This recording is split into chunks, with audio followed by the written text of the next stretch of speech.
Prions ensemble.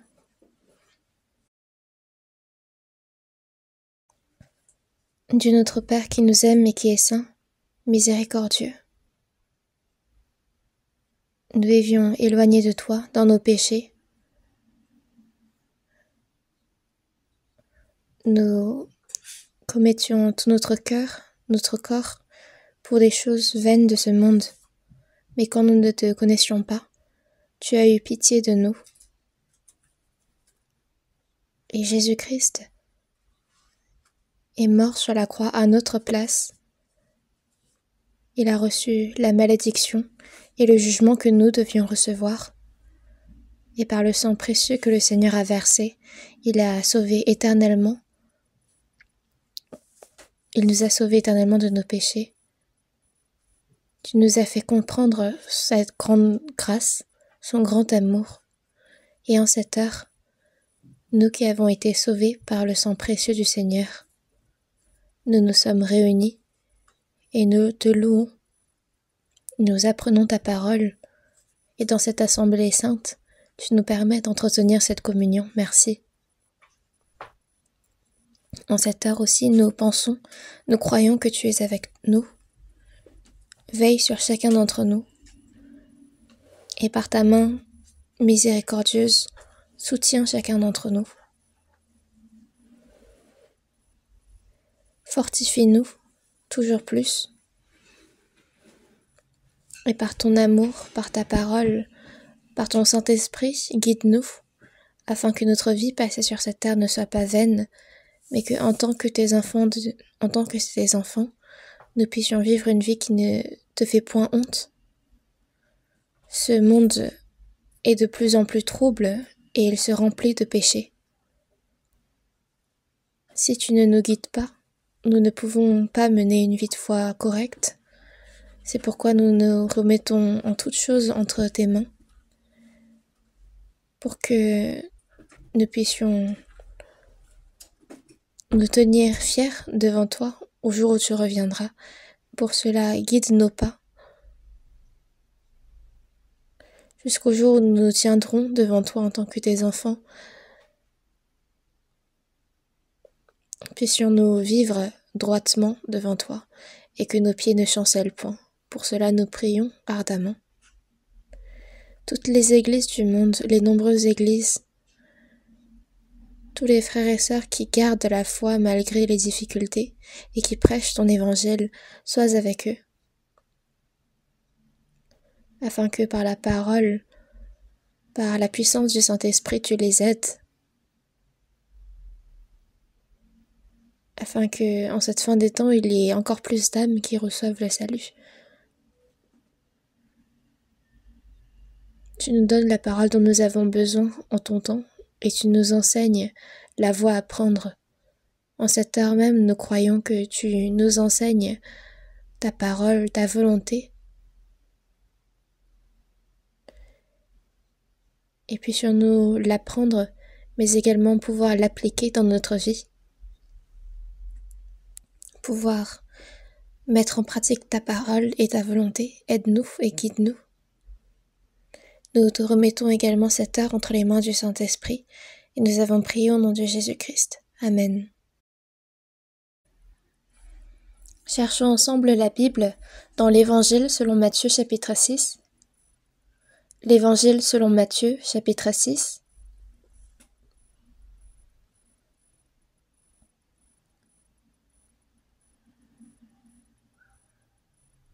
L'Évangile selon Matthieu chapitre 6, du verset 9 au verset 13. Nous allons lire lentement. Voici donc comment vous devez prier. Notre Père qui es aux cieux, que ton nom soit sanctifié, que ton règne vienne, que ta volonté soit faite sur la terre comme au ciel. Donne-nous aujourd'hui notre pain quotidien. Pardonne-nous nos offenses, comme nous aussi nous pardonnons à ceux qui nous ont offensés. Ne nous induis pas en tentation, mais délivre-nous du malin. Car c'est à toi qu'appartiennent, dans tous les siècles, le règne, la puissance et la gloire. Amen.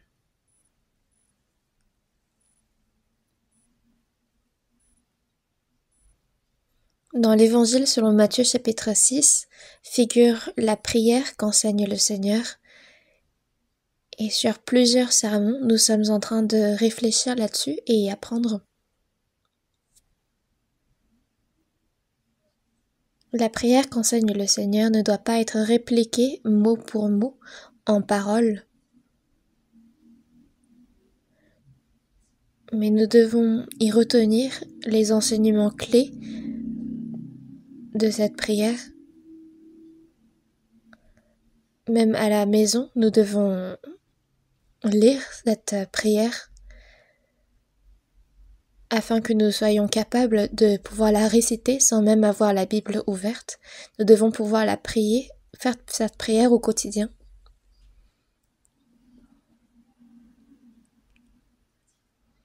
Après notre salut, le privilège que Dieu nous a donné, c'est de pouvoir lui prier en tout temps. Nous qui sommes faibles et qui vivons dans ce monde, nous puissions prier à Dieu, le Créateur des cieux et de la terre, qui est notre Père. C'est un très grand privilège, car il est dit que la prière que nous faisons à Dieu, Dieu l'écoute. Quand nous prions droitement, Dieu nous écoute. C'est surprenant. Entre un président de la République et un simple citoyen, qu'il y ait pour un échange quotidien, c'est surprenant. Ce n'est pas rien. Si dans un pays, il y a un grand président et qu'on pouvait parler avec lui au téléphone chaque jour, c'est vraiment pas rien. Et la parole que nous venons de lire, c'est que si on prie ainsi, Dieu peut nous écouter. Dans Psaume chapitre 17 verset 1, quand on regarde la prière de David, il dit « Éternel, écoute la droiture, sois attentif à mes cris, prête l'oreille à ma prière, faite avec des lèvres sans tromperie. » Il y a plein d'autres paroles encore sur la prière, mais déjà, le fait que nous puissions prier, c'est un privilège, car quand nous prions, Dieu nous écoute, mais c'est important de pouvoir prier avec droiture. Si nous pouvons corriger notre posture, notre foi quand nous prions, alors nous pourrons encore plus grandir dans notre vie de foi, pouvoir mener une vie de foi droite.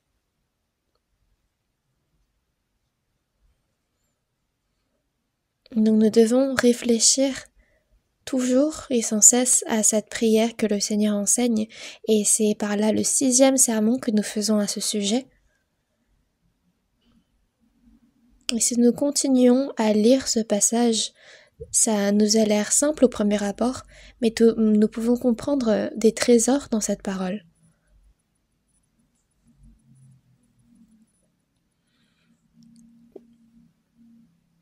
Dimanche dernier, nous avons appris sur cette parole qui disait « Donne-nous aujourd'hui notre pain quotidien ».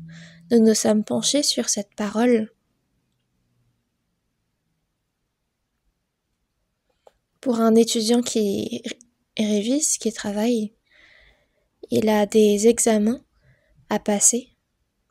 C'est des examens qui testent ses connaissances qu'il a acquis. Mais s'il ne révise pas ensuite, par la suite, il a le risque d'oublier ce qu'il a appris. Donc il y a toujours besoin de réviser. Dans Ésaïe chapitre 34 verset 16, consultez le livre de l'Éternel et lisez. Consulter et lire, c'est de lire encore et encore afin que cette parole soit gravée dans notre cœur. Dans Colossiens chapitre 3 verset 16, que la parole de Christ habite parmi vous abondamment. Pour qu'elle habite abondamment, il nous faut l'écouter, la lire, la réciter, afin que cette parole soit vraiment gravée dans notre cœur.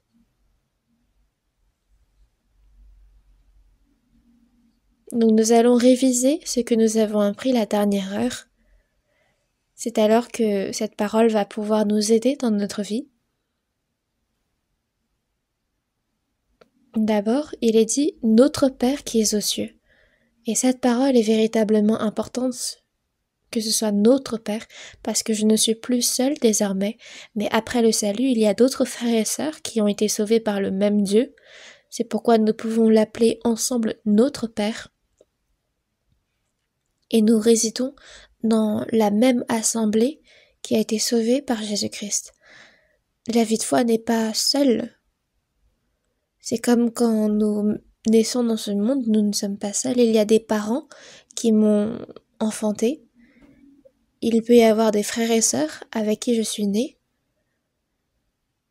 des proches, de la famille, et c'est dans cette assemblée-là que nous résidons. Et nous, quand nous sommes sauvés, nous résidons dans une assemblée nombreuse, constituée de nombreux frères et sœurs. Nous ne sommes donc pas seuls. Et comme le Seigneur nous a aimés, il nous dit de nous aimer les uns les autres. Nous avons la même vie dans le Saint-Esprit, la même espérance, le même amour, nous avons été rendus un. Il ne faut donc pas oublier un seul instant que nous sommes dans cette même assemblée. Et dans cette assemblée, comme il y a le rôle d'un père, le rôle d'une mère, chaque membre du corps a un rôle, une fonction qu'il doit pouvoir assurer et garder.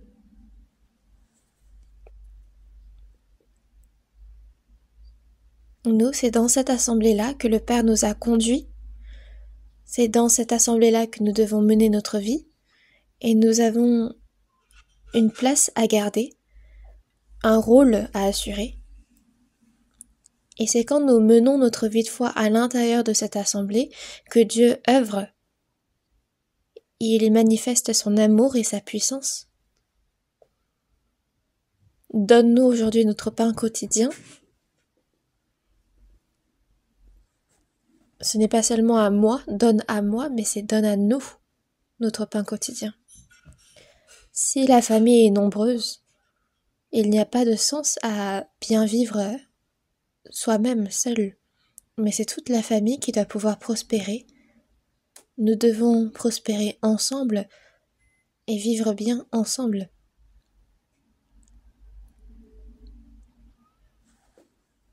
C'est pourquoi dans l'Évangile selon Jean, chapitre 13, verset 34, « Je vous donne un commandement nouveau.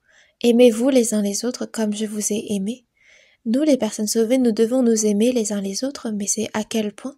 C'est comme le Seigneur nous a aimés. C'est pourquoi dans 1 Jean, chapitre 3, verset 16, « Nous avons connu l'amour en ce qu'il a donné sa vie pour nous. Nous aussi, nous devons donner notre vie pour les frères. » Le Seigneur nous a tellement aimés qu'il a donné sa vie pour nous. Nous avons connu cet amour et nous devons donner notre vie pour les frères. L'amour que nous avons reçu du Seigneur, nous devons le partager avec les frères. Et quand on regarde le verset 17, il est dit « Si quelqu'un possède les biens du monde et que voyant son frère dans le besoin, il lui ferme ses entrailles. » Si dans toute la famille, il n'y a que le père qui vit bien ou alors que la mère qui vit bien, ça ne marche pas. Il faut que tous vivent bien. Il faut que la responsabilité soit répartie en parts égales. Les enfants ont aussi une fonction à remplir. Et nous ne devons pas nous penser en une entité seule, mais en une entité commune avec les frères et sœurs.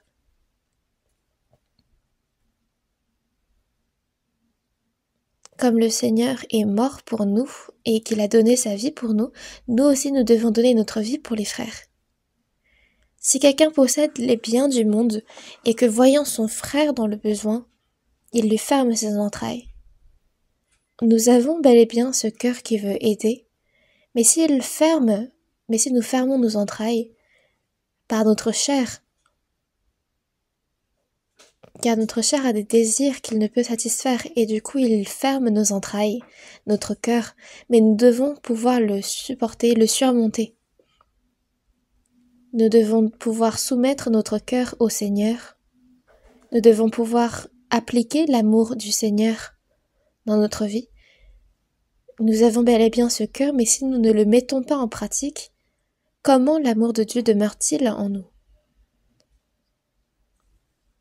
L'amour de Dieu doit toujours être partagé. Si nous sommes seuls, on n'a pas besoin de cet amour. Mais parce qu'il y a des destinataires de notre amour, nous continuons à le partager continuellement.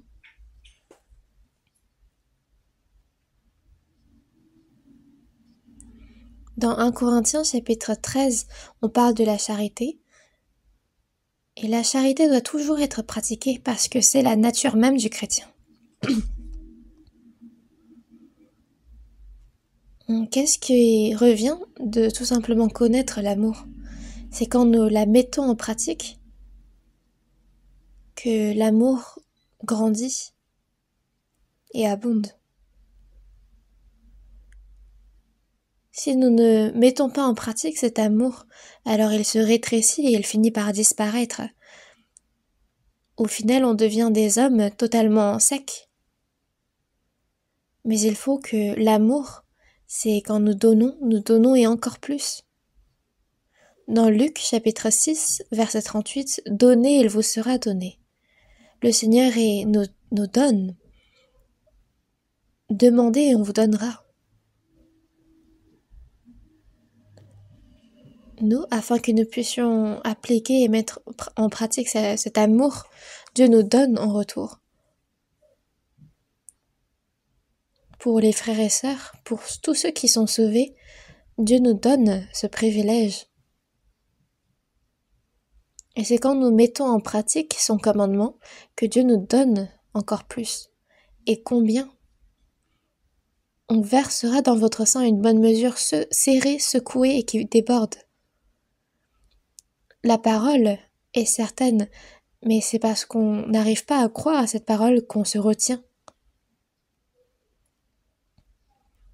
Mais nous, en recevant le salut, nous avons compris l'amour et la grâce de Dieu. Et c'est à travers nous, désormais, que Dieu continue de montrer son amour, sa grâce, la vie. Et si nous fermons nos entrailles, si nous fermons notre cœur et nous ne manifestons pas cet amour, comment est-ce que Dieu peut être manifesté? Personne ne pourra être sauvé. C'est pourquoi si l'amour, nous ne le pratiquons pas, alors personne ne pourra connaître l'amour de Dieu. Donc il est important pour nous de connaître l'amour de Dieu, mais aussi de le mettre en pratique. C'est pourquoi dans 1 Jean chapitre 3 verset 18, « Petits enfants, n'aimons pas en parole et avec la langue, mais en action et avec vérité. » Qui ne peut pas partager l'amour en parole et avec la langue? Il y a des personnes qui savent même très très bien exprimer l'amour en parole. En parole, ils donnent l'impression de dédier toute sa vie à Dieu. En parole, certes, il l'exprime bien, mais si en action et en vérité il ne le fait pas, alors quelle est l'utilité? Heureusement parmi nous, il n'y a pas ce genre de personnes, mais j'en avais vu dans le passé. Quand on demande à ce genre de personnes de témoigner, ils parlent très très bien.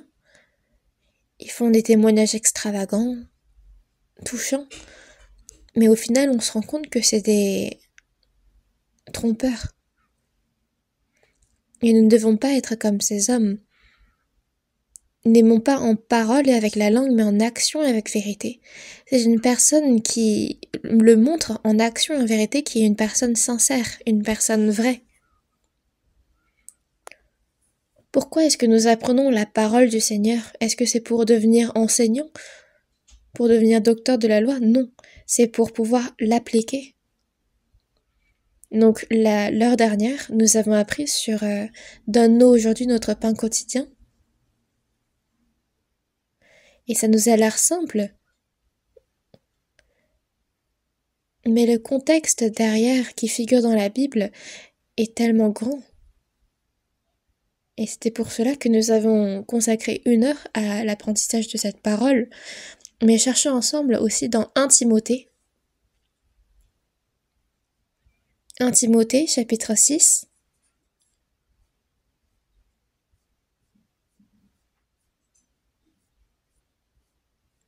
versets 7 et 8. C'est dans 1 Timothée chapitre 6, versets 7 et 8, lisons ensemble. Car nous n'avons rien apporté dans le monde, et il est évident que nous n'en pouvons rien emporter. Si donc nous avons la nourriture et le vêtement, cela nous suffira. Nous n'avons rien apporté dans le monde. Dans Ecclésiaste, il est dit que c'est nu que je suis arrivé dans ce monde et nu que je repartirai. Il n'y a rien que je pourrais prendre de mes mains. Je suis venu les mains nues, mais Dieu m'a donné plein de choses. Car nous n'avons rien apporté dans le monde, et il est évident que nous n'en pouvons rien emporter. C'est une chose simple. Quand nous quitterons ce monde, nous quitterons les mains vides. Si donc nous avons la nourriture et le vêtement, cela nous suffira. Dieu nous donne la nourriture, le vêtement. Donc qu'est-ce que ça veut dire? Si donc nous avons la nourriture et le vêtement, cela nous suffira. Les hommes, en général, quand ils ont de la nourriture, ils veulent encore plus. S'ils ont de quoi se vêtir, ils veulent encore plus pour pouvoir être plus beaux. Mais nous, les chrétiens, nous ne devons pas leur ressembler. Quand le Seigneur est venu dans ce monde, comment est-il? Il a vécu sa vie humblement. Il a vécu dans une famille pauvre. Pendant 30 ans, il a travaillé lui aussi. Son père, Joseph, sa mère, il a été soumis à eux. Qui, en le voyant, penserait que c'était le Fils de Dieu, le Messie? Pendant 3 ans et demi, Jésus a énormément souffert aussi. Il ne pouvait pas dormir, il ne pouvait pas manger. Parce qu'il était tellement occupé, il n'avait même pas le temps de manger. Il était méprisé par les hommes, pourchassé. Le jour, il enseignait au peuple, et le soir, il montait sur une montagne pour y prier toute la nuit. Il a choisi des hommes méprisés pour être ses disciples. Il leur enseignait la parole. Est-ce que c'était pour se livrer à la luxure qu'il est venu dans ce monde? Non. Jésus a prêché l'évangile, la bonne nouvelle, et tous ceux qui l'ont suivi ont également souffert. Si nous avons donc la nourriture et le vêtement, cela doit nous suffire. Nous ne devons pas chercher encore plus. Quand nous voyons des personnes qui vivent mieux, qui mangent mieux que nous ne devons pas les envier. L'homme a une convoitise qui ne finit pas jusqu'à sa mort. Il y avait un président d'une grande entreprise qui avait attrapé une maladie et qui était mourant. Il avait dit à son fils, « Achète-toi une terre et enterre-moi là-bas. » Mais c'est assez insensé. Parce que nous n'avons rien apporté dans le monde et il est évident que nous ne pouvons rien emporter.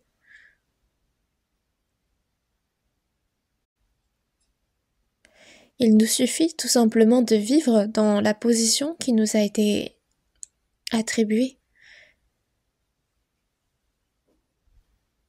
Le peu que nous avons besoin non seulement d'y jouir, mais aussi de le partager. Jésus disait à ses disciples de pouvoir partager ses vêtements, de pouvoir partager son pain, de rendre à César ce qui est à César et à Dieu ce qui est à Dieu. Il a fait plein d'enseignements sur le partage. Nous, en tant que chrétiens, nous avons plein de choses pour lesquelles nous devons exercer la tempérance, car nous ne vivons pas pour notre propre confort. Nous devons sans cesse nous demander « Qu'est-ce que le Seigneur veut de moi ?» En priant, ce doit être ce genre de questionnement que nous devons avoir.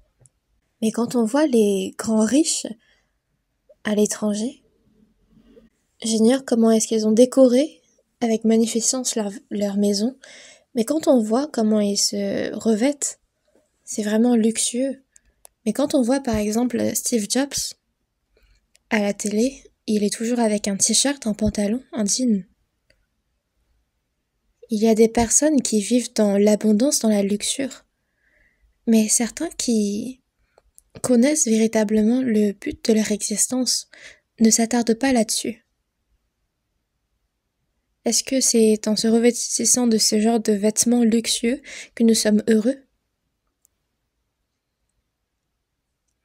Est-ce que c'est parce que nous portons des vêtements de luxe que nous sommes plus en forme? Ces choses-là disparaissent, que ce soit pas en étant cambriolé, en attrapant une maladie, ce genre de choses se terminent.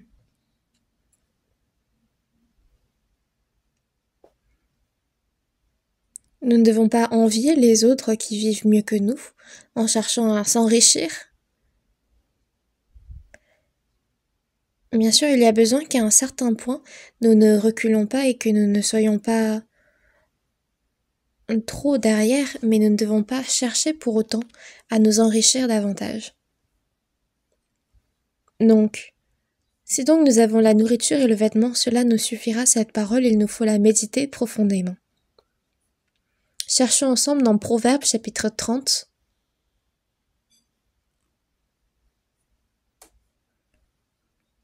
Proverbes chapitre 30.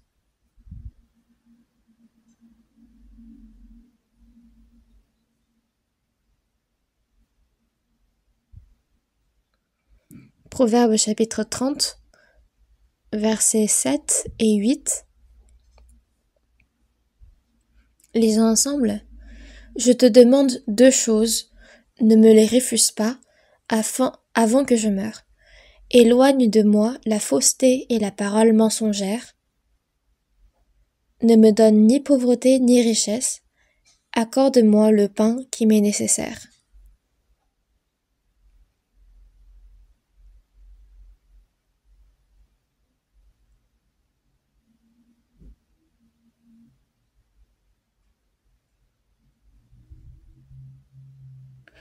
Celui qui a écrit cette parole dans la Bible a demandé 2 choses à Dieu.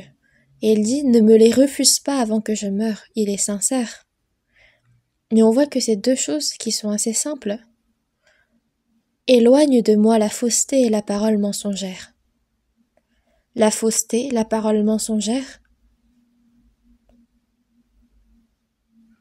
Si nous pouvions être éloignés de la fausseté de la parole mensongère et dire seulement des paroles vraies, notre vie de foi pourrait être encore meilleure. Parce que même sans que je le sache, j'en viens à prononcer des paroles fausses, des paroles mensongères. Quand on est politique, dans la politique, c'est trop facile de mentir, de tromper le peuple. Mais éloigne de moi la fausseté et la parole mensongère. Dieu aime les hommes droits. La Bible est une parole sainte et elle n'œuvre pas dans les personnes qui sont trompeuses. Éloigne de moi la fausseté et la parole mensongère. Ne me donne ni pauvreté ni richesse. Accorde-moi le pain qui m'est nécessaire. Dieu ne me rend ni pauvre ni riche.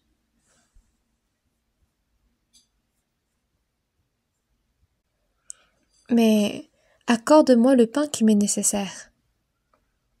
Il est dit que même les oiseaux dans les cieux et même les lys qui croissent dans les champs, le Père les connaît et prend soin d'eux. Dans Matthieu chapitre 6, verset 8, il est dit que votre Père sait de quoi vous avez besoin avant que vous le lui demandiez.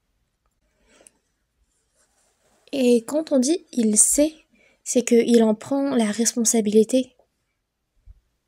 Nous n'avons pas à nous inquiéter quand nous sommes enfants de quoi manger pour le petit déjeuner, le dîner, d'où dormir, parce que nos parents prennent soin de tout cela.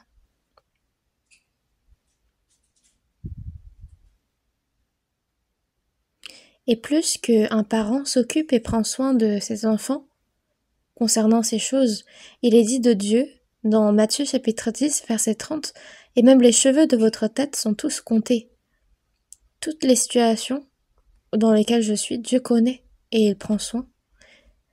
Mais je sais qu'en lui j'ai la vie, il m'a sauvé dans son amour et gardé par sa main meurtrie, j'attends l'heure de son retour.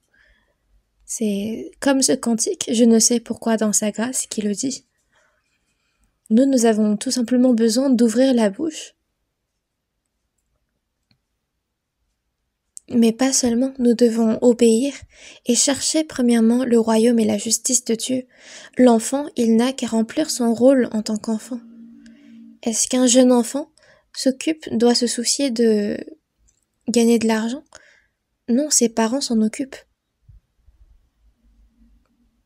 Nous, notre rôle à remplir, c'est d'obéir.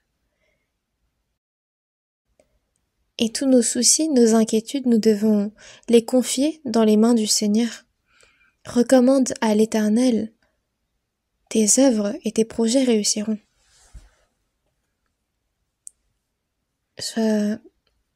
Donc, dans la vie ou dans la mort, nous devons faire selon la volonté de Dieu. Nous ne devons pas mentir, mais nous devons obéir à la parole. Et si nous faisons toutes ces choses, ça incombe ensuite à la responsabilité de Dieu. Comme l'apôtre Paul le disait, c'est bien si je peux vivre et faire la volonté de Dieu, mais si je meurs et que je fais la volonté de Dieu, c'est bien aussi. C'est une pensée très simple et il est dans la paix. Accorde-moi le pain qui m'est nécessaire, c'est le pain quotidien. Israël, quand il était dans le désert, Dieu leur a fait tomber la manne tous les jours. Il leur a donné le pain quotidien.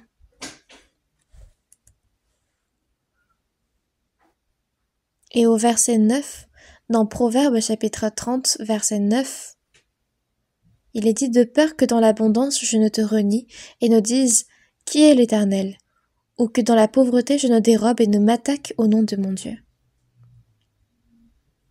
De peur que dans l'abondance je ne te renie et ne dise « Qui est l'Éternel ?» Bien sûr, cette parole, quand on y pense, on ne comprend pas trop bien. Est-ce que, par exemple, si on est dans l'abondance, on renie Dieu et on dit « Qui est l'Éternel ?» Mais en fait, c'est que quand on est trop abondant, on a l'impression qu'on n'a plus besoin de l'aide de Dieu. Quand Israël était dans le désert, c'était seulement une fois par jour que Dieu faisait tomber la manne. Donc tous les matins, il devait sortir pour récupérer la manne, car s'il essayait d'accumuler ça, il y avait des vers qui mangeaient cette manne. Donc nous devons toujours croire que Dieu nous aide. De peur que dans l'abondance je ne renie Dieu. Ça peut être un peu incompréhensible, ça peut être pas clair, mais c'est d'oublier Dieu quand nous sommes dans l'abondance. Je vis très bien sans Dieu. Je vis très bien avec mes propres efforts. Et c'est dans ce genre d'abondance que nous pouvons oublier et renier Dieu. Ou que dans la pauvreté, je ne dérobe et ne m'attaque au nom de mon Dieu. Et même dans la pauvreté aussi, il y a ce risque.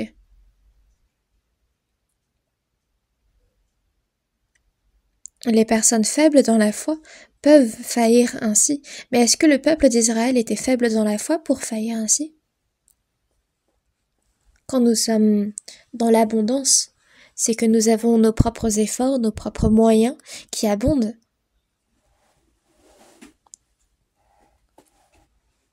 Et de renier Dieu, c'est d'oublier Dieu, de ne pas prier et de vivre selon ses propres efforts et moyens.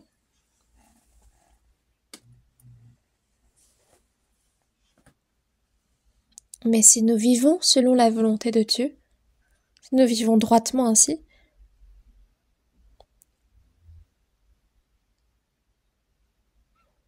ce n'est pas pour que moi je prospère, mais seul. Imaginez qu'une grande somme d'argent est entrée entre mes mains. Je ne dois pas l'utiliser n'importe comment. Premièrement, en priorité, il faut pouvoir fixer un budget en fonction de la priorité. Premièrement, en priorité, ça doit être utilisé pour le salut des personnes non sauvées, pour l'évangélisation. Puis, s'il y a parmi des frères et sœurs des gens en difficulté, en pauvreté, il faut pouvoir les aider. Puis, aider les personnes non sauvées financièrement, c'est encore après.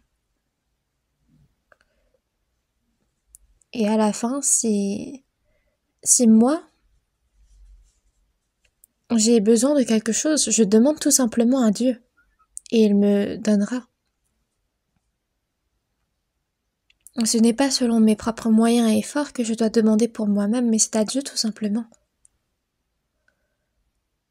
Les personnes sauvées, la façon dont nous calculons doit être différente des personnes non sauvées, car notre récompense nous attend dans les cieux. C'est une récompense éternelle. Cherchez premièrement le royaume et la justice de Dieu, et toutes ces choses vous seront données par-dessus. Il y a donc un ordre dans tout ça. Il faut d'abord chercher premièrement le royaume et la justice de Dieu, et ensuite ces choses nous seront données par-dessus. Si nous sommes trop pauvres, même dans la pauvreté, quoique nous devons nous confier en Dieu, il peut nous arriver de nous confier sur nos propres moyens et sur nos propres efforts. Même si nous n'enfreignons pas des règles morales, nous pouvons renier Dieu. C'est pourquoi nous ne devons pas être ni dans l'abondance ni dans la pauvreté. Si jamais nous sommes dans l'abondance, nous devons pouvoir aider les autres frères et sœurs dans la difficulté. J'avais déjà essayé d'évangéliser des personnes riches, des grandes personnes de grandes entreprises. Mais c'est tellement difficile pour eux de recevoir le salut, et pas seulement, de bien vivre leur vie de foi ensuite. Parce que ces PDG ont des relations qu'ils doivent entretenir, et ils sont toujours obligés de suivre d'autres hommes, d'avoir une relation sociale avec eux, où ils doivent sortir, boire un verre, où ils doivent aller faire du golf avec eux. Donc c'est vraiment triste pour eux finalement. Nous, que nous soyons dans l'abondance ou dans la pauvreté, nous devons nous suffire, nous satisfaire de Dieu, et seulement de Dieu. Et ce cœur ne doit pas changer. C'est ça que de garder la foi. Cherchons ensemble dans Philippiens, l'Épître aux Philippiens, chapitre 4.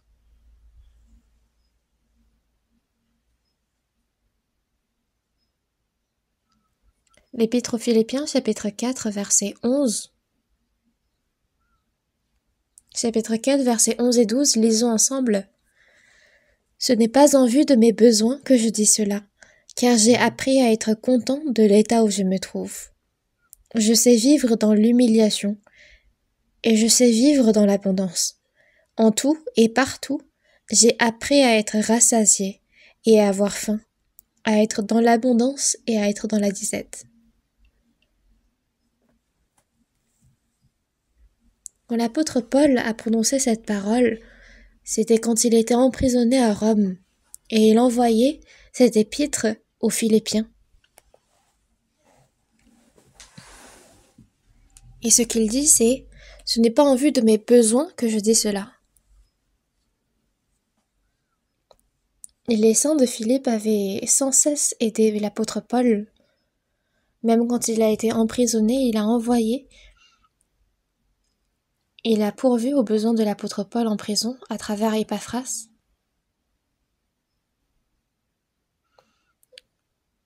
Mais l'apôtre Paul leur dit en retour: ce n'est pas en vue de mes besoins que je dis cela, car j'ai appris à être content de l'état où je me trouve. Il a appris à exister dans l'état où il se trouvait.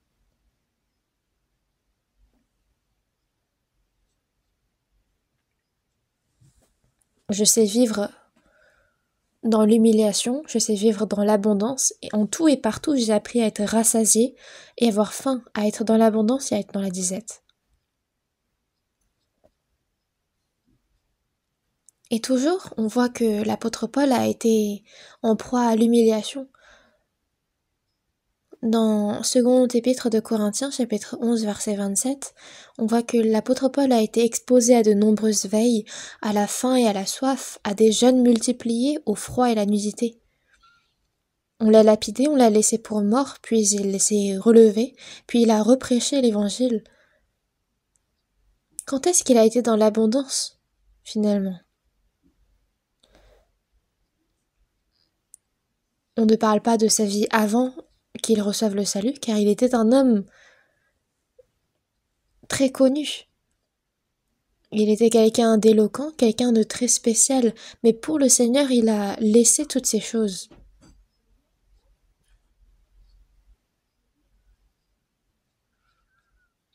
Quand les saints de Jérusalem ont été dans la disette, dans la famine,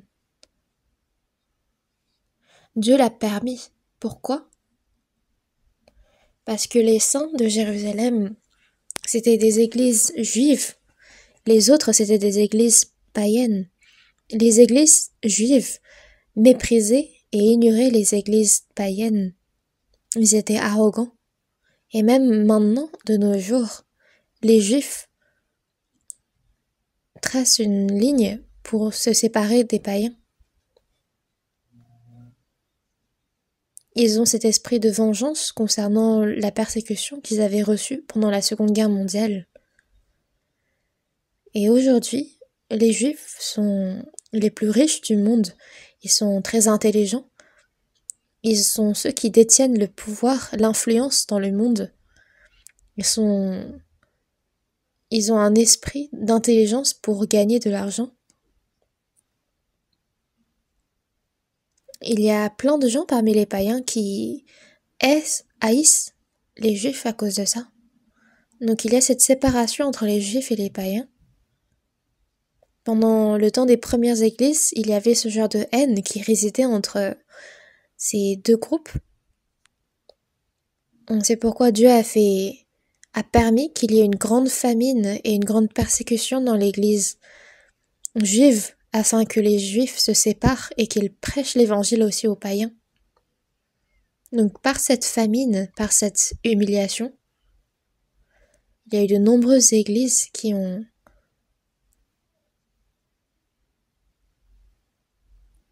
L'apôtre Paul, lui, était juif de naissance.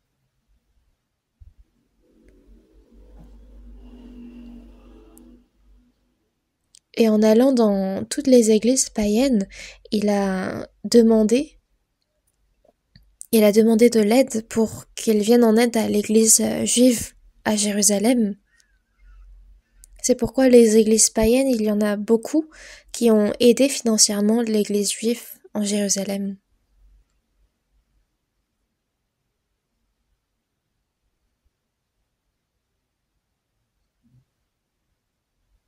Parce que les églises païennes ont aidé l'église juive.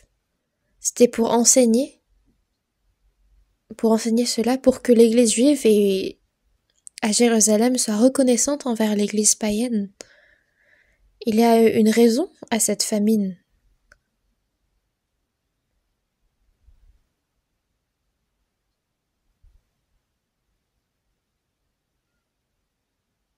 Ça a sûrement dû être dans ces moments-là que l'apôtre Paul était dans l'abondance. C'était quand il avait reçu de ces dons des autres églises païennes, qu'il était en possession de cet argent. Parfois il était reçu comme étant un ange. Parfois il était méprisé, ignoré complètement. J'ai appris à être dans l'abondance et à être dans la disette. Nous aussi, quand nous sommes dans l'abondance, nous ne devons pas y jouir seuls, mais pouvoir l'utiliser pour le Seigneur et pouvoir le partager aux pauvres. Quand nous sommes dans l'abondance, pouvoir vivre dans l'abondance, et quand nous sommes dans l'humiliation, pouvoir vivre dans l'humiliation.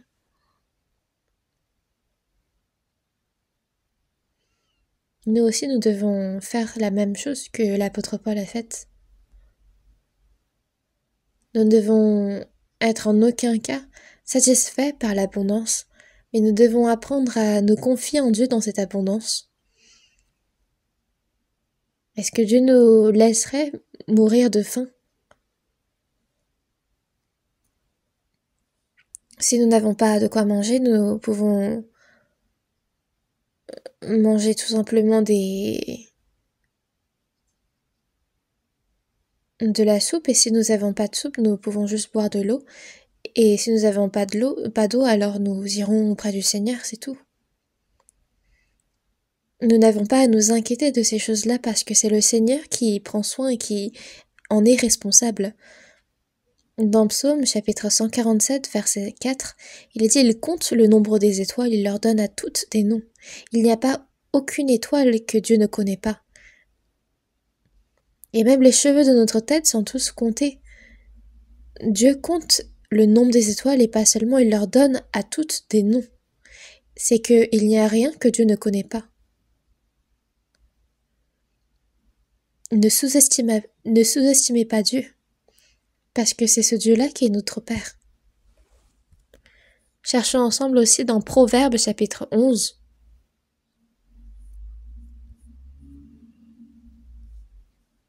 Proverbes chapitre 11, verset 24.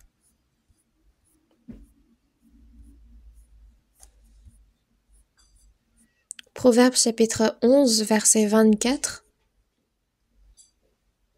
Versets 24 et 25, lisons ensemble. Tel qui donne libéralement devient plus riche, et tel qui épargne à l'excès ne fait que s'appauvrir.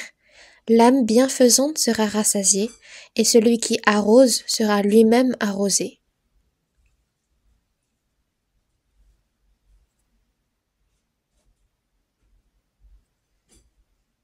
Tel qui donne libéralement devient plus riche. Comment est-ce que c'est possible, alors qu'on donne libéralement, de devenir plus riche?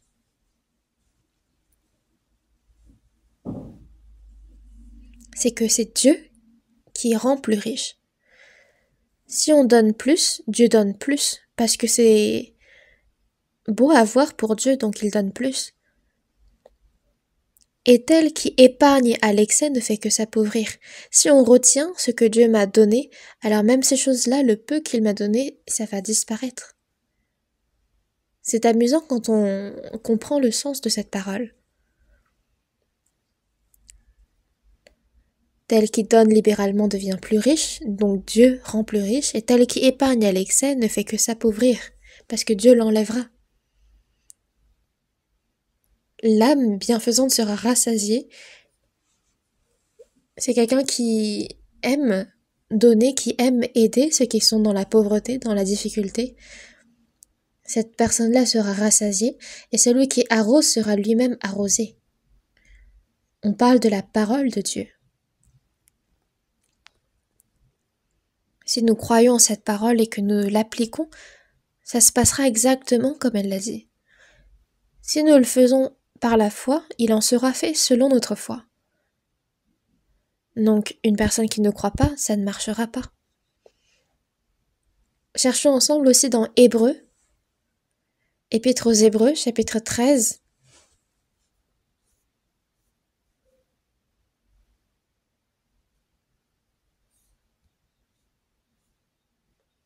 chapitre 13, versets 5 et 6, lisons ensemble. Ne vous livrez pas à l'amour de l'argent. Contentez-vous de ce que vous avez, car Dieu lui-même a dit, je ne te délaisserai point et je ne t'abandonnerai point. C'est donc avec assurance que nous pouvons dire, le Seigneur est mon aide, je ne craindrai rien. Que peut me faire un homme?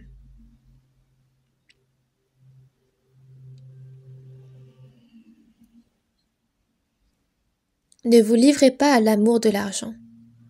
Dans 1 Timothée chapitre 6, il est dit que l'amour de l'argent est une racine de tous les maux. Donc, ne vous livrez pas à l'amour de l'argent, c'est ne vous attachez pas à cet argent. L'argent peut m'aider, est responsable de moi, l'argent peut assurer ma mort. Ce genre de choses, il ne faut pas le faire. Ne vous livrez pas à l'amour de l'argent, contentez-vous de ce que vous avez, de ce que Dieu m'a donné. Car Dieu lui-même a dit, je ne te délaisserai point et je ne t'abandonnerai point. Le Seigneur a promis qu'il ne nous abandonnera pas. Le parent qui a de l'influence, de la puissance, a promis à son enfant qu'il ne l'abandonnerait pas. Alors pourquoi nous, en tant qu'enfants, nous avons peur?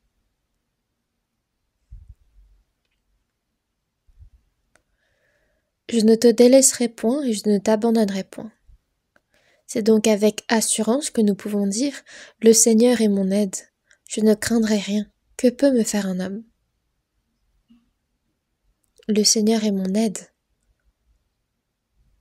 Quand je lis cette parole, il y a toujours une chose à quoi je pense. C'était il y a plusieurs années déjà, quand je prenais ma Bible et que je parcourais tout le village pour évangéliser. C'était une famille assez pauvre qui habitait dans une petite maison, dans un petit appartement.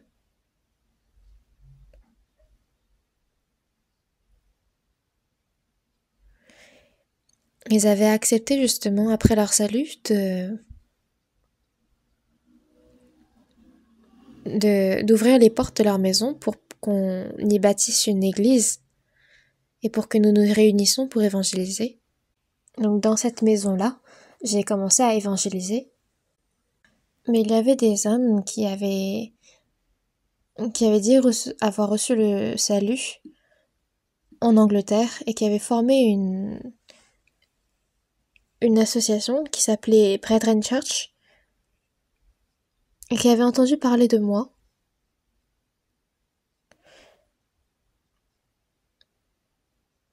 Donc ils avaient envoyé un prédicateur d'Angleterre pour moi. Et ce prédicateur était venu pour moi-même. Et il disait qu'ils allaient me sponsoriser.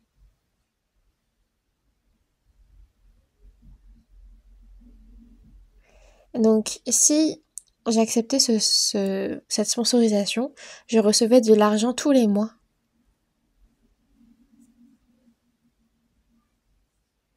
Et si j'acceptais,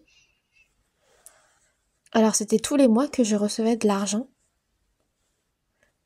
Mais c'est sans hésitation que quand j'ai reçu cette demande, je leur ai dit « Non merci, je ne suis en aucun cas manquant de quelque chose, car Dieu m'aide et c'est lui qui m'éprouve chaque jour. Si vous m'aidez, je ne peux pas être éprouvé. C'est dans la difficulté que Dieu me rend riche. Et c'est dans la pauvreté que les frères et sœurs m'aident. C'est ça qui est important. Si les riches m'aident, alors il n'y a pas besoin de cette aide. C'est pour ça que j'ai refusé cette aide. Je leur ai dit, je ne suis manquant en rien.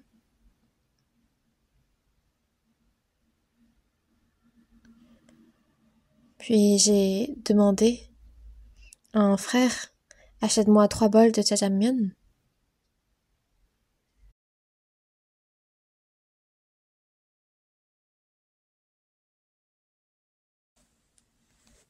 Et on a mangé ensemble et je l'ai renvoyé.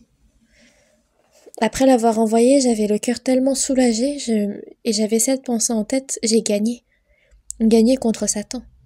Parce que si j'avais pas fait attention, ça aurait été très dangereux. Parce que si j'avais accepté cette aide, peut-être que en cette heure même, je serais dans l'église de Brethren Church.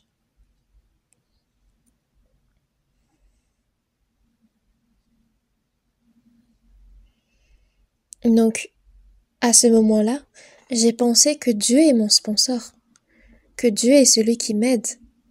Dieu m'aide, donc pourquoi est-ce que j'aurais besoin d'aide des humains? Si Dieu m'aide, ce sera à travers n'importe qui. Quand Élie, pendant 3 ans et demi, était dans la famine, il n'y avait personne qui l'avait aidé, et pourtant dans le torrent de Kéret, quand il n'y avait personne qui a su l'aider, c'était à travers des corbeaux que matin et soir, il avait de la viande, du pain.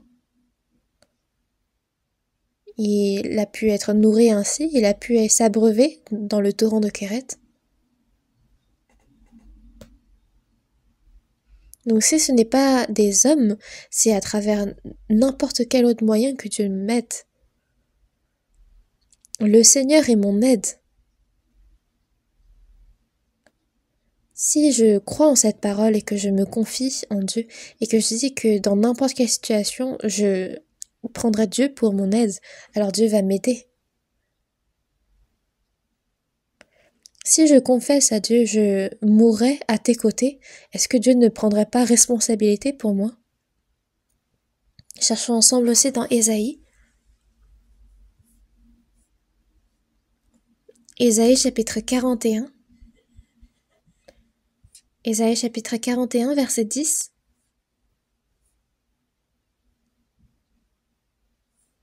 Lisons ensemble. Ne crains rien, car je suis avec toi. Ne promène pas des regards inquiets, car je suis ton Dieu.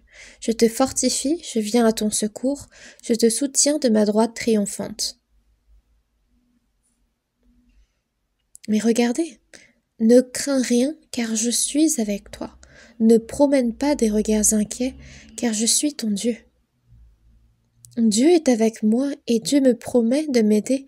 Pourquoi est-ce qu'il aurait besoin de craindre d'être inquiet? C'est la promesse de Dieu ici. Je te fortifie, je viens à ton secours. Je te soutiens de ma droite triomphante. C'est par sa droite triomphante que Dieu me soutient. Si je vis selon le Seigneur, alors c'est le Seigneur qui me soutient. S'il y a besoin que je sois fortifié, Dieu va me fortifier. Si j'aurais besoin de souffrance, alors Dieu va me faire souffrir. Et si mon œuvre est terminée dans ce monde, le Seigneur va me reprendre. Que je vive ou que je meure, je suis dans les mains du Seigneur. Pourquoi est-ce qu'il aurait besoin de craindre? Est-ce que c'est ça la foi? Non. Cherchons ensemble aussi un autre passage de la Bible dans Psaume chapitre 121. Psaume chapitre 121, versets 1 et 2.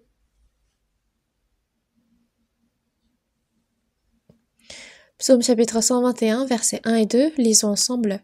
Cantique des degrés, je lève mes yeux vers les montagnes, d'où me viendra le secours? Le secours me vient de l'Éternel qui a fait les cieux et la terre. Je lève mes yeux vers les montagnes. D'où me viendra le secours? Ça ne vient ni des montagnes, ni des hommes. Mais le secours vient de l'Éternel qui a fait les cieux et la terre. Celui qui me secourt, c'est Dieu le créateur des cieux et de la terre. C'est Dieu qui m'aide, qui vient à mon secours. Pourquoi est-ce que je craindrais? L'apôtre Paul, quand il a été emprisonné, il est prêché l'évangile. Quand Paul et Silas ont été emprisonnés une fois, quand ils étaient battus, quand ils étaient en chaîne, qu'est-ce qu'ils ont fait la nuit? Ils ont loué Dieu. à quel point était grande la bénédiction qu'il avait reçue, lui qui est passé d'un homme qui persécutait les églises à un homme qui était dans la souffrance pour Dieu. Lui qui dans le passé persécutait les hommes qui croyaient en Jésus, il est devenu quelqu'un qui souffrait pour Jésus-Christ. C'est pour ça qu'il a prié, qu'il a été dans la joie et qu'il chantait des cantiques. Quelqu'un parmi vous est-il dans la souffrance, qu'il prie? Quelqu'un est-il dans la joie, qu'il chante des cantiques? Il était à la fois dans la souffrance, il était à la fois dans la joie, c'est pourquoi il priait et il chantait des cantiques. Puis un ange est apparu et il les a libérés de cette prison.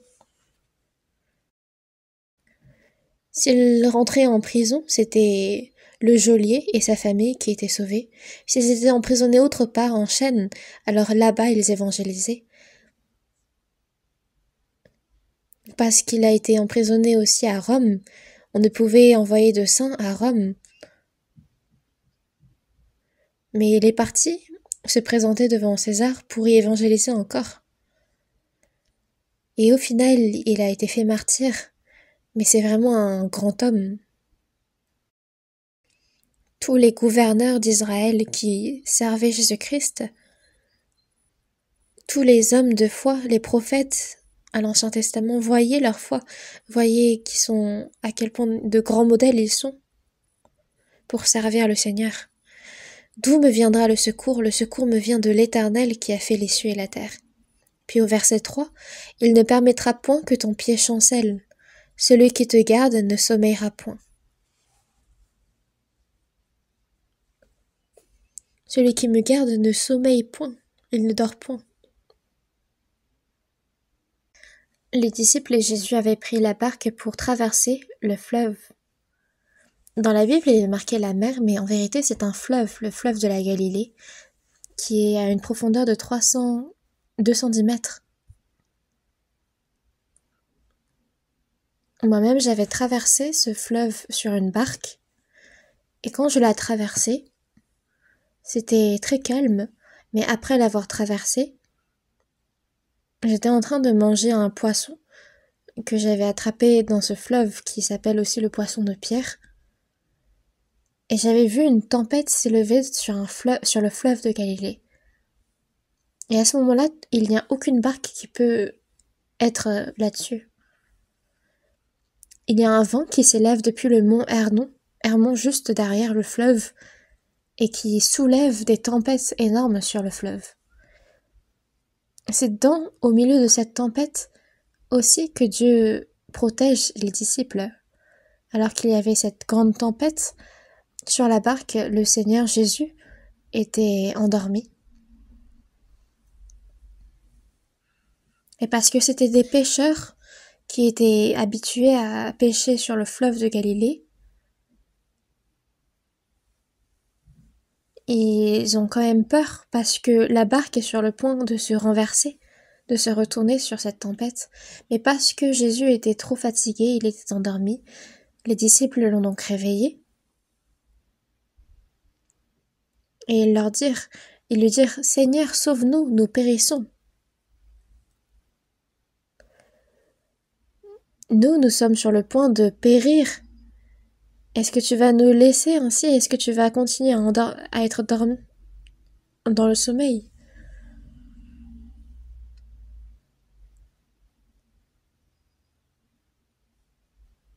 Les disciples manquent encore beaucoup de foi.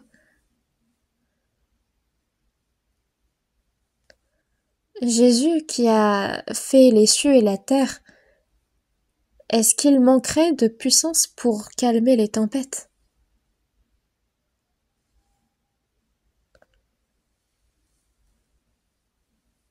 Si seulement les disciples avaient la foi pour croire en cela, ils auraient trouvé cette situation amusante plutôt.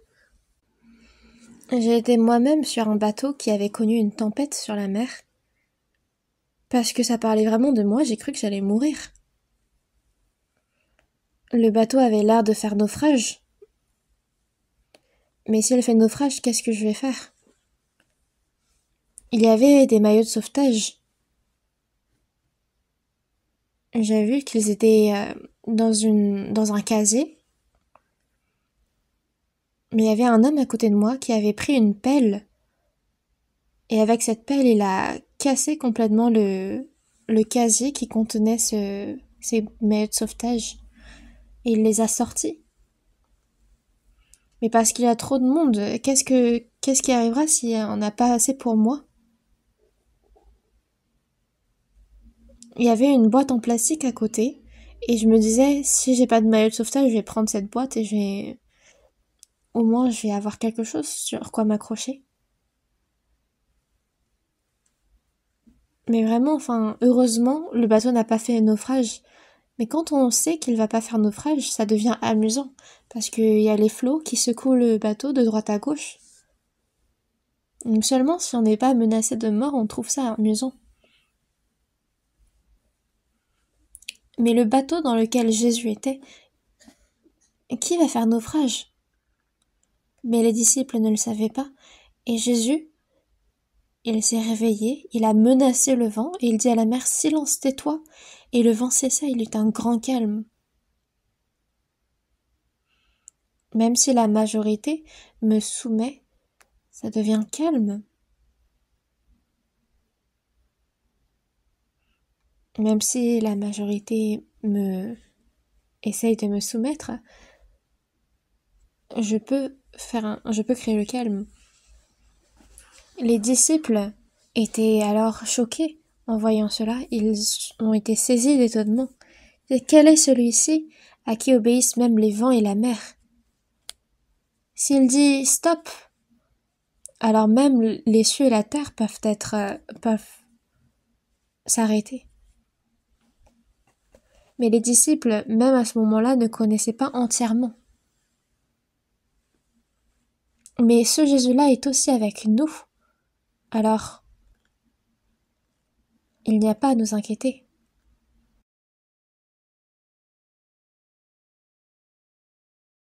Mais nous n'avons pas à avoir peur car le Seigneur domine sur tout.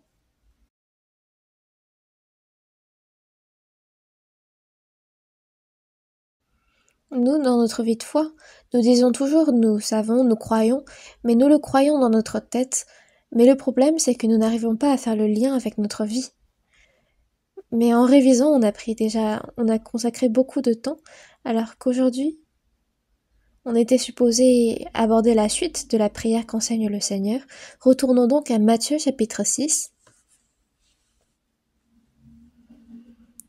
Matthieu chapitre 6, verset 12.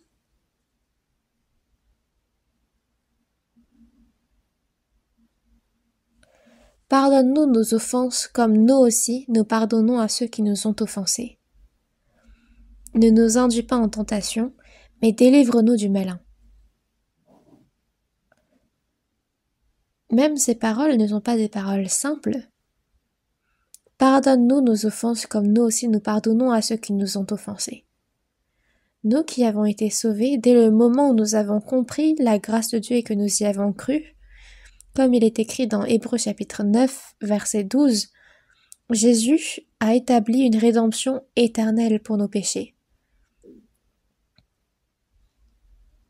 Donc une rédemption éternelle, c'est que tous nos péchés que nous avons commis dans le passé, que nous commettons dans le présent et que nous commettrons dans le futur, tous les péchés du monde entier ont été pardonnés éternellement par le sang de Jésus-Christ.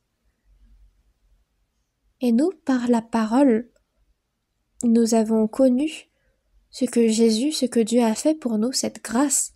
Nous avons compris cette grâce et nous y avons cru. Nous avons donc reçu le salut, nous sommes nés de nouveau, nous avons été pardonnés, c'est la même chose. Et parce que nous avons été pardonnés éternellement, par le sang que le Seigneur a versé pour nos offenses, il a reçu le jugement, la malédiction à notre place, afin que nous ne les recevions pas. Et pourtant, nous avons en nous cette nature qui n'a pas encore totalement changé. Ce vieil homme en nous, qui, avant notre salut, était et qui est toujours. Nous aimerions tant que ce vieil homme disparaisse avec notre salut, quand nous recevons le salut, mais il est toujours présent. Nous avons en nous le Saint-Esprit après le salut, et c'est lui qui change petit à petit notre cœur.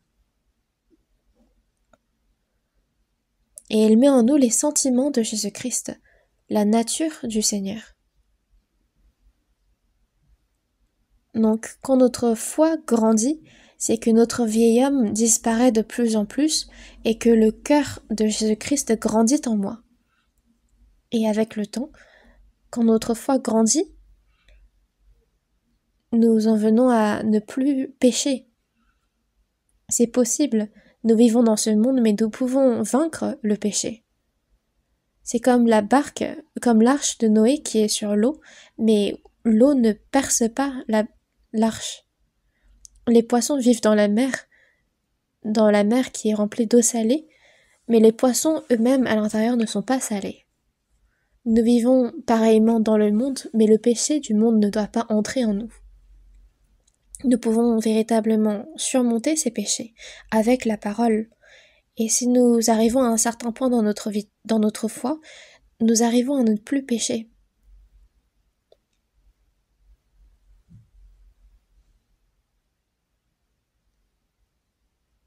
Mais notre cœur actuellement, qui est méchant et tortueux par-dessus tout, et reste encore. Il n'est pas encore changé totalement. C'est pourquoi il nous arrive de vivre, d'agir et de parler comme ce cœur méchant et tortueux. Parfois il nous arrive de pécher sans même nous en rendre compte.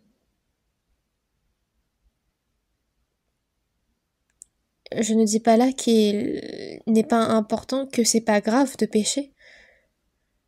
Mais nous avons en nous cette nature pécheresse qui réside en nous, sans même que nous le sachions. Mais alors qu'est-ce qui se passe? Dans Jean chapitre 8 verset 11, cherchons ensemble Jean chapitre 8 verset 11.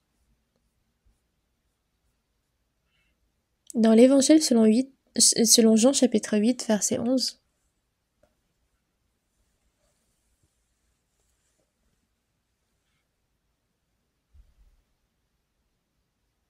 Elle répondit, non Seigneur.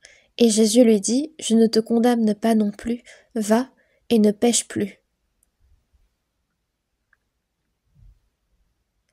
Il y a une femme qui a été prise sur le point de commettre l'adultère et les gens souhaitaient la lapider. Ils l'avaient présentée auprès de Jésus et il leur a dit, Moïse dans la loi nous a ordonné de lapider de telles femmes, toi donc que dis-tu? Ils étaient sur le point de lapider cette femme adultère, mais ils l'ont quand même présentée à Jésus. C'était pour l'éprouver, pour le tester.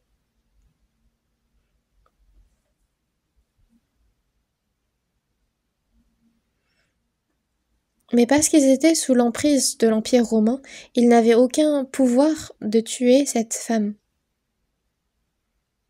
Donc si par exemple Jésus leur ordonnait lapidez-la, alors il irait à l'encontre de la loi des Romains.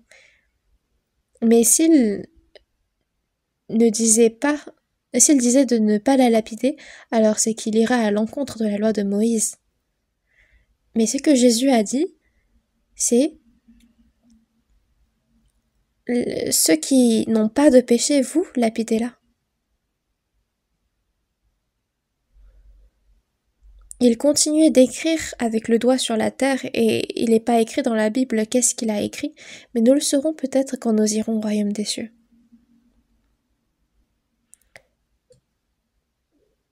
Mais sa réplique c'était que celui de vous qui est sans péché jette le premier la pierre contre elle. Vous avez appris qu'il a été dit tu ne commettras point d'adultère, mais moi je vous dis que quiconque regarde une femme pour la convoiter a déjà commis un adultère avec elle dans son cœur. Celui qui a haï est un meurtrier. Donc, même après avoir dit cela, ceux qui pensent qu'ils sont sans péché jettent le premier la pierre contre elle. Donc en commençant par les personnes les plus âgées, qui avaient le plus de péché, donc, tous sont partis sans même lui jeter une pierre. Car qui n'a pas de péché?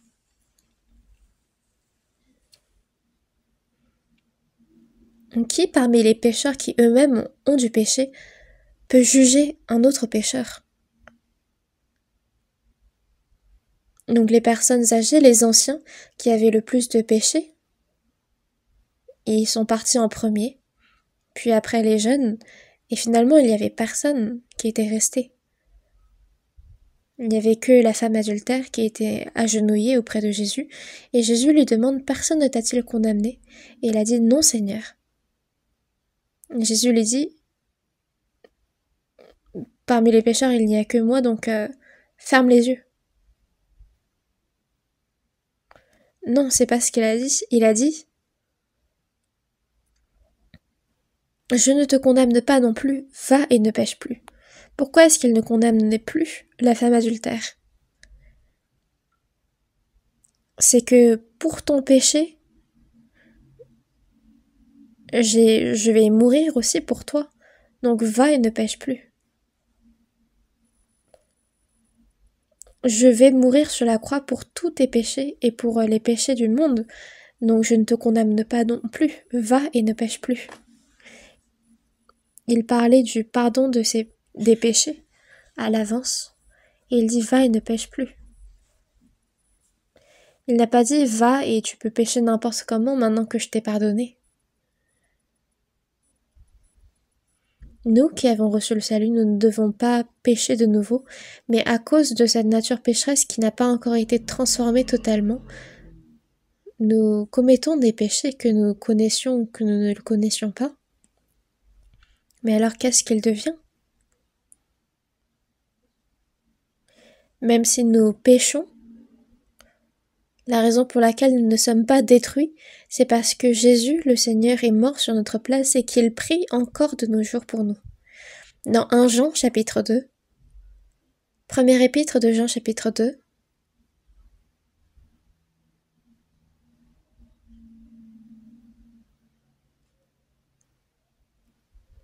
chapitre 2, verset 1.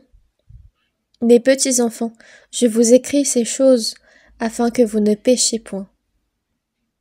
Et si quelqu'un a péché, nous avons un avocat auprès du Père, Jésus-Christ le juste.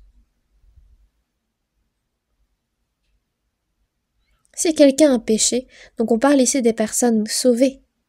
Nous ne devons pas pécher, mais si quelqu'un vient à pécher, nous avons un avocat auprès du Père. À côté du Père Dieu, il y a Jésus-Christ qui est remonté dans les cieux et qui continue de prier pour nous. Cet avocat auprès du Père, c'est Jésus-Christ le juste. Jésus-Christ est responsable de nos péchés du passé, du présent, mais aussi du futur. Et il continue de prier pour nous. Et c'est pour cela que même quand nous commettons des péchés, nous ne sommes pas détruits. Cherchons ensemble aussi dans l'Épître aux Hébreux. L'Épître aux Hébreux, chapitre 7, verset 25.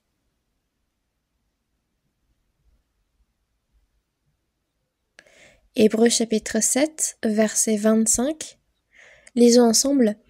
C'est aussi pour cela qu'il peut sauver parfaitement ceux qui s'approchent de Dieu par lui, étant toujours vivants pour intercéder en leur faveur.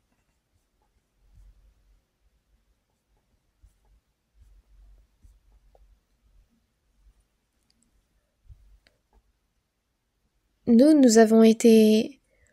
revêtons de la miséricorde de Jésus pour avancer vers Dieu, et c'est toujours que nous nous approchons de Dieu avec la grâce de Dieu. Et c'est parce que le Seigneur continue de prier pour nous que nous ne sommes pas détruits. C'est aussi pour cela qu'il peut sauver parfaitement ceux qui s'approchent de Dieu par lui, étant toujours vivant. Donc on parle de Jésus qui est toujours vivant pour intercéder en notre faveur. Même pour nous, pour nos péchés que nous commettons actuellement, Jésus est en train de prier.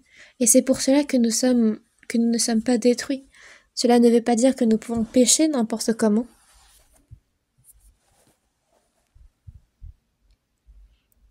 Mais si une personne sauvée commet du péché, ce qui se passe, c'est que la communion avec Dieu faillit.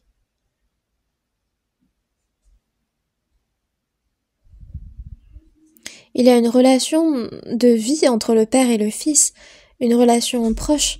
Mais si le Fils commet un péché vis-à-vis de son Père,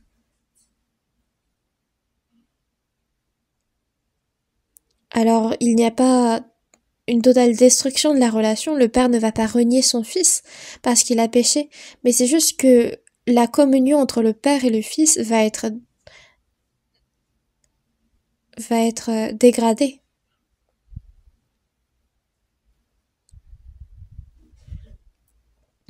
Alors il ne faut pas maintenir cette relation dans l'état où elle est, mais il faut que le Fils aille vers son Père et qu'il demande le pardon, qu'il verse ou non des larmes, il faut qu'il s'excuse et qu'il cherche le pardon de son Père.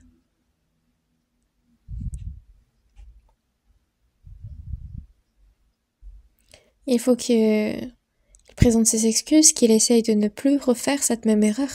Et le Père va dire « Ok, c'est bon, je te pardonne ». Voyons ensemble dans 1 Jean chapitre 1. 1 Jean chapitre 1.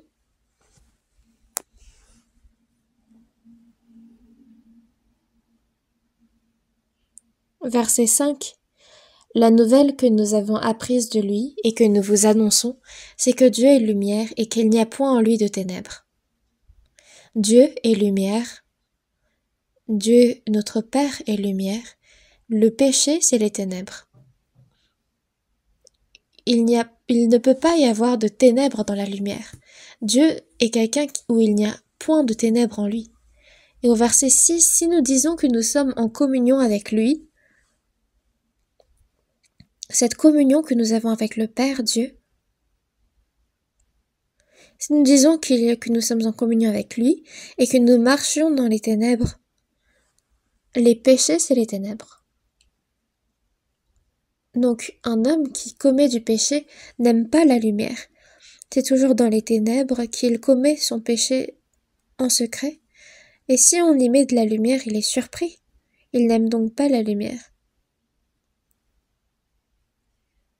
Si nous marchons dans les ténèbres, nous mentons et nous ne pratiquons pas la vérité. Verset 7.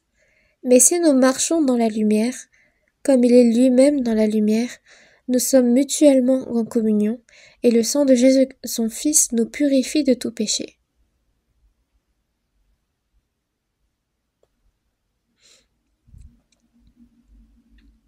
Donc être dans les ténèbres, c'est de vivre avec son péché en secret. Le Père Dieu nous surveille toujours. Est-ce que vous allez continuer dans cette voie-là?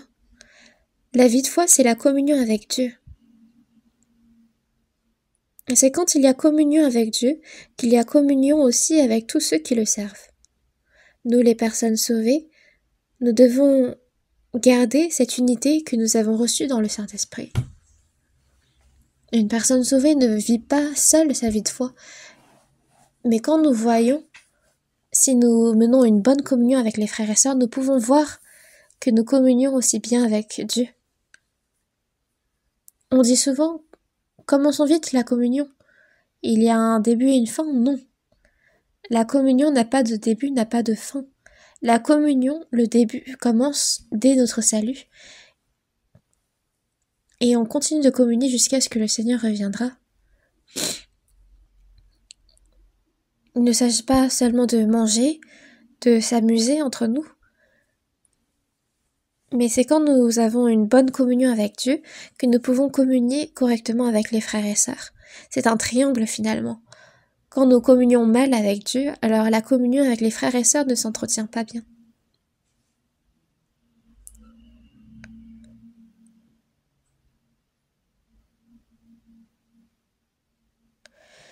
Si nous disons que nous sommes en communion avec lui et que nous marchons dans les ténèbres, nous mentons et nous ne pratiquons pas la vérité. Mais si nous marchons dans la lumière, comme il est lui-même dans la lumière, nous sommes mutuellement en communion, et le sang de Jésus, son Fils, nous purifie de tout péché. Regardez attentivement cette parole. Le fait que nous marchons dans la lumière comme il est lui-même dans la lumière plutôt que ne pas commettre de péché, c'est que tous les péchés que nous commettons sont mis en lumière. Et quand ils sont mis en lumière, c'est que nous reconnaissons ce péché comme étant un péché et nous nous repentons. Et alors, nous sommes mutuellement en communion et le sang de Jésus, son Fils, nous purifie de tout péché. Il y a des personnes qui ont une mauvaise communion avec Dieu et qui s'amusent avec d'autres frères et sœurs. Mais c'est entre les personnes qui ont une bonne communion avec Dieu que nous communions. Mais si nous marchons dans la lumière comme il est lui-même dans la lumière, c'est que les mensonges sont mis en lumière et nous nous repentons de ces mensonges pour pouvoir vivre dans la lumière, dans la vérité. Si nous commettons du péché, il nous faut repentir vite. Nous sommes mutuellement en communion et le sang de Jésus son Fils nous purifie de tout péché. Ici on parle des péchés que nous commettons après notre salut. Et si nous marchons dans la lumière, c'est-à-dire si nous nous repentons de ces péchés et que nous revenons à Dieu, alors le sang de Jésus son Fils nous purifie de tout péché. Nous avons été purifiés de tous nos péchés, mais en ce qui concerne les péchés après notre salut, c'est légèrement différent. En anglais, c'est comme tous les péchés et chaque péché.